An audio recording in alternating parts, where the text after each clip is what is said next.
Makanan gurih tanpa santan part 1 ya, ke-1. Jadi ada 10 rekomendasi bahan pengganti santan yang lebih sehat. Jadi makanan bersantan memang menggugah selera. Namun sebagian orang mungkin memerlukan bahan pengganti santan untuk mengurangi jumlah kalori atau ada masalah kesehatan seperti kolesterol tinggi. Nah, apa saja sih bahan masakan pengganti santan yang lebih sehat tapi tetap membuat makanan jadi terasa gurih dan lezat ya tentunya. Satu, bahan pengganti santan itu merupakan bahan-bahan bebas laktosa yang umumnya digunakan untuk membuat makanan terasa gurih seperti nasi uduk, opor, kolak, hingga macam-macam kue. Oke? Nah, apa yang perlu kita lakukan sih?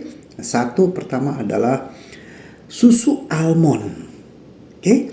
Salah satu bahan pengganti santan yang lebih sehat adalah susu almond tanpa tambahan pemanis. Setiap 100 ml susu almond mengandung kalori sekitar 15 kalori. Nah, jumlah ini setengah dari total kalori santan dalam takaran yang sama. Jadi lebih sehat ya. Nah, selain rendah kalori, susu almond yang belum ditambahkan pemanis memiliki rasa yang netral sehingga cocok dijadikan campuran bahan pembuat kue.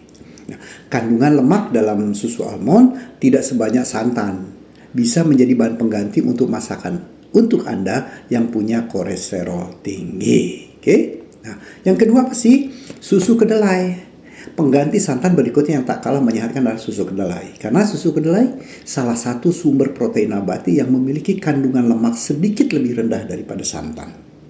Anda bisa mengganti santan dengan susu ini dalam takaran yang sama. Bahkan susu kedelai menawarkan kandungan protein lebih banyak daripada santan.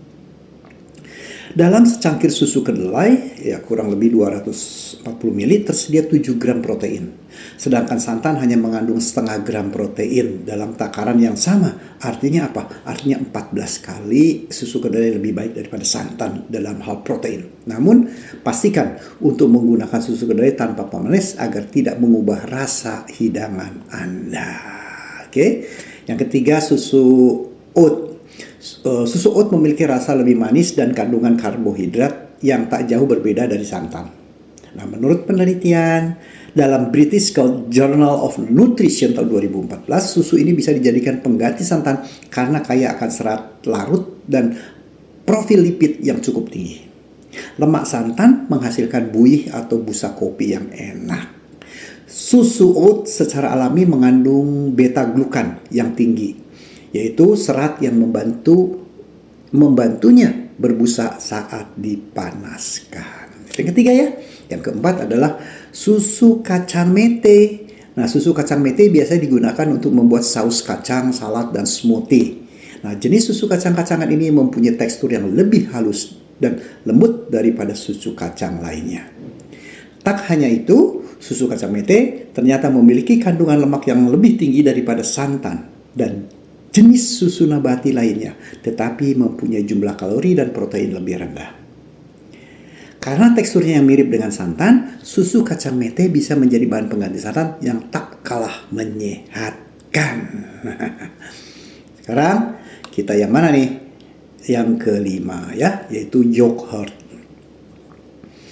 Siapa sangka bahwa yogurt juga bisa menjadi pengganti santan yang lebih sehat. Namun sebaiknya Anda memilih plain yogurt, jadi yogurt yang tanpa rasa, atau Greek yogurt. Nah, Greek yogurt umumnya memiliki tekstur yang lebih kental daripada yogurt biasa, sehingga membuat makanan yang diolah menjadi lembut seperti jika diberi santan. Anda bisa menggunakan secangkir yogurt, ya kembali kurang lebih 240 ml yang ditambah dengan sesendok 15 ml air untuk mendapatkan kekentalan yang sama seperti secangkir santan. Karena ini lebih kental ya, jadi boleh campur air. Sebagai pengganti santan, yogurt cukup menyehatkan karena mengandung probiotik, lemak, karbohidrat, dan kalsium. Ya, salam sehat, makanan gurih tanpa santan part 1.